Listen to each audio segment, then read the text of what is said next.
Yeah, I'm here right now with street ball legend Snake coming at the 2000 era of street ball, and we are here at the Pros versus Joes honoring legend street ball legend KitKat. And what's up, man?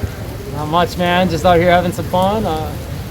Good to see some guys out here that I haven't seen in forever, and just some of them that more flashy street ball sort of thing that you don't see as much anymore. And at least not the way it used to be back in 2000. It was a different time for sure. So what inspired you to play street ball? What's that? What inspired you to play street ball? Oh man.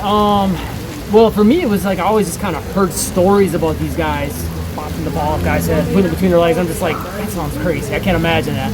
So one night, me and some guys were going to a store, Target actually, like really late at night, or maybe it was Walmart, I don't remember, but I see the Ball Access mixtape, and I'm like, oh my God, this is the thing everyone's been talking about. So I watched it that night. Whoa, that was insane. Watched it another time that night. First thing in the next morning, I woke up, watched it again, and then the next thing you know is just like, okay, I want to do this myself. And at the time, the Nike Freestyle commercials were a thing too, so it's like all that kind of together kind of inspired me. And then just seeing like the other underground crews and the crazier stuff they were doing, like dime55 and Nautic and YPA and all that stuff.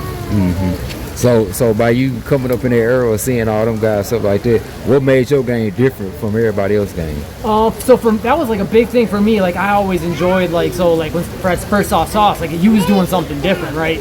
Tricks, he was doing something different. And then I saw the Nautic guys and the Dime guys, and they were coming up with original stuff. So for me, like that was everything. Like, and I'm a creative person kind of to begin with, so it's just like I wanted to like take the move what the guy did, and I would remix it, and then I would remix it again, and then I would combo that with a move I double remix. So now the two moves that I brought together were like something no one's seen before, And I would just see how far I could take it, or try to come up with moves like people, if they would hear that, they'd say it's impossible, and that's what I'm going to go try to do. And so that's kind of like where I kind of fit within all that as far as trying to be creative, and that was a big part of it for me. So by coming up doing all the freestyles and stuff like that, what sparked it? Like what freestyle you did that just caught fire? Man, honestly, for me at first it was just watching other guys, but then it was just like once I started getting into that creative mode, I just started filming myself a lot, and I would watch and I'd be like, oh, what if I changed this or took that and did this? And it's just like the exploration of it, and then just the getting out and moving your body, it's just fun, man.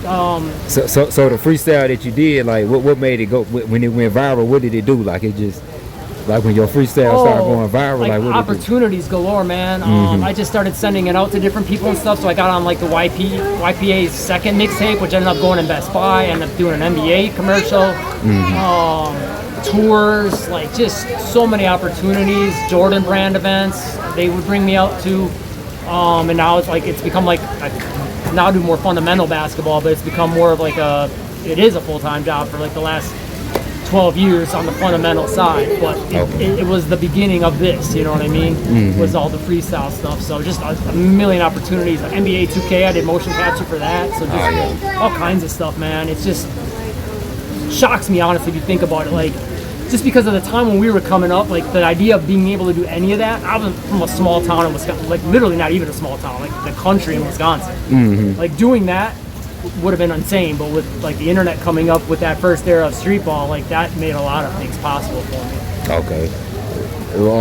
So I know you know the myth or whatever. So what bridged y'all together? Yeah, so I met him at the N1 mixtape tour in Milwaukee. I couldn't tell you what year, 'cause it's so long ago now, man. But we were just waiting in line, and we happened to be next to each other, and we started chopping it up and exchanged numbers. And he was in Madison. I was in a city called Fond du Lac, which is like an hour northeast of that. And so yeah, we just decided to link up and start filming stuff, and we started making our own crew and mixtapes and all that stuff. Like this is the thing back then, and it just kind of, we became really, really good friends and stayed connected through the years.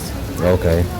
So about the YPA, so how you come across the YPA guys? So they had a thing basically on their website where they just invited people to send your VHS tapes, because that was a thing back then, to them, and if they liked what you had to do in the video and what you could show, they would put you in the mixtape. So they had a little fan section in it, and that was my first like mixtape that I got to be on, which was crazy to me at the time, because that was the only, I think, mixtape outside of the N1 ones that made it into like Best Buys and stores like that. So I was just like, I got to tell my friends, like, I'm on the mixtape that's in Best Buy.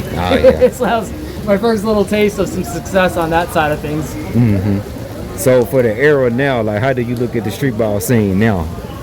Man, it's crazy because it seems like it's making a little comeback, the flashy stuff, kind of, but it's very different.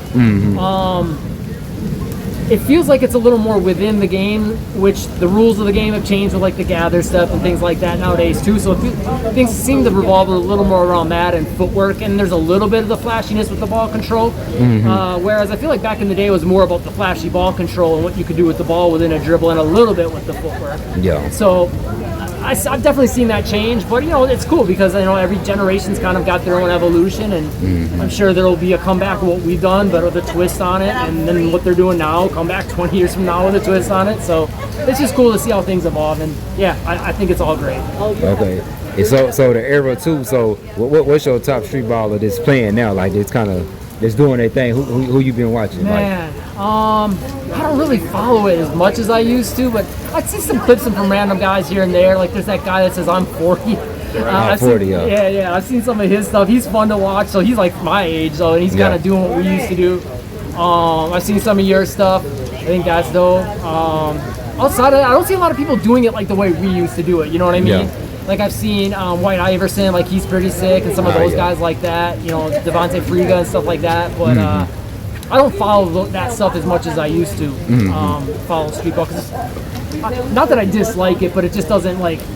It ain't got that spark. It doesn't really draw me. It's the same way. It don't gravitate to you like how it did. Yeah, I'm not hating on it or anything. It's just not as exciting to me, I guess. Like to me, it feels like a little more like regular basketball, which for me, like I'd just rather go watch the NBA or something then. Oh yeah.